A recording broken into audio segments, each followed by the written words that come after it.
Residence degli Ulivi, l'incanto della natura per chi vive in città. Telefono 0962 96 4192 348 01 17 609. Ancora morti sulla strada statale 106. Ieri nel Cosentino 2 le vittime. Un giovane cittadino polacco, Krzysztof Tritek, 33 anni, è stato travolto ed ucciso nella tarda serata di ieri a Corigliano Calabro da un'autovettura. Alla guida del mezzo, una Opel Agila, c'era un 64enne di Rossano, CL, che dopo l'impatto non si è fermato. Identificato in serata, l'uomo è stato fermato con l'accusa di omicidio colposo. Un'altra persona, Salvatore Tordo, pensionato, poche ore prima era stata travolta ed uccisa da un'altra vettura a Mirto Crosia. Abusi sessuali su una bambina di 11 anni, figlia dei vicini di casa. Questa è l'infamante accusa con la quale è stato arrestato ieri a Castelsiano dai carabinieri della compagnia di Petilia Policastro Guido Iaconis, 54enne, operatore ecologico. La fine dell'incubo per la bimba è arrivata con la confessione alla zia che l'ha portata all'ospedale di San Giovanni in Fiore. Dopo le visite mediche è scattata la denuncia e l'arresto. L'uomo si trova nel carcere di Crotone.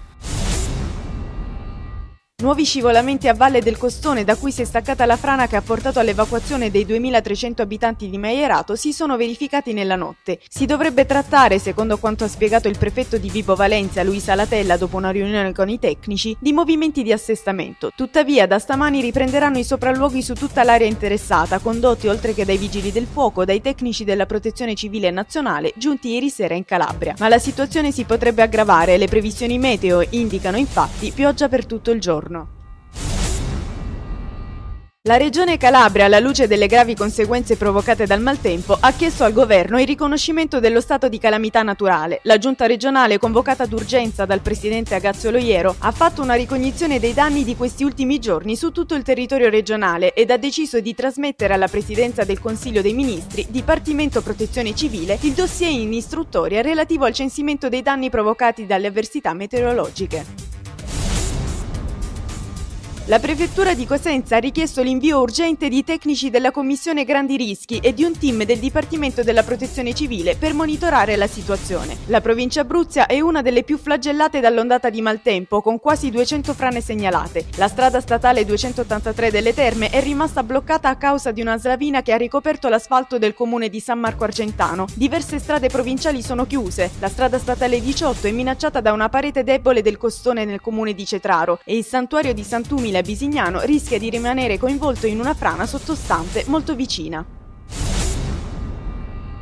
In aula alla Camera, Guido Bertolaso si dichiara disponibile a recarsi per un sopralluogo in Calabria mentre prosegue il dibattito per la conversione del decreto sulla protezione civile. Il capo della protezione civile ha già contattato il governatore Loiero e alcuni sindaci dei comuni interessati dall'emergenza frane e conta di scendere in Calabria dopo il dibattito generale per vedere esattamente quali altri interventi adottare nell'immediatezza e magari riferire al suo rientro sugli esiti.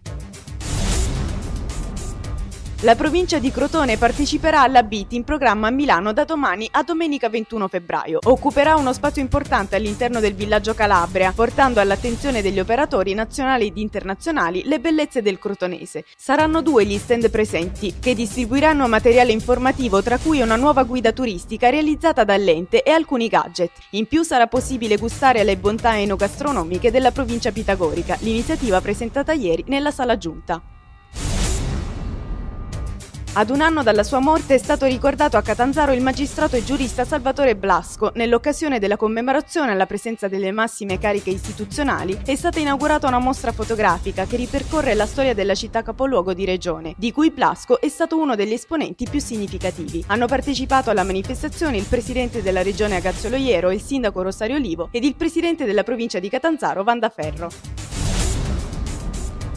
Nel 2009 in Calabria sono stati persi 24.000 posti di lavoro e questo è il dato più significativo emerso dal rapporto di Calabria Lavoro. In particolare tiene l'occupazione nel settore dell'agricoltura, mentre per la prima volta cala quella relativa alla pubblica amministrazione. In crisi anche le costruzioni, manifatturiero, commercio e trasporti. Analizzando nel dettaglio i dati, poi emerge che la maggiore percentuale dei posti di lavoro persi sono maschili e che in Calabria sono aumentate anche le famiglie povere.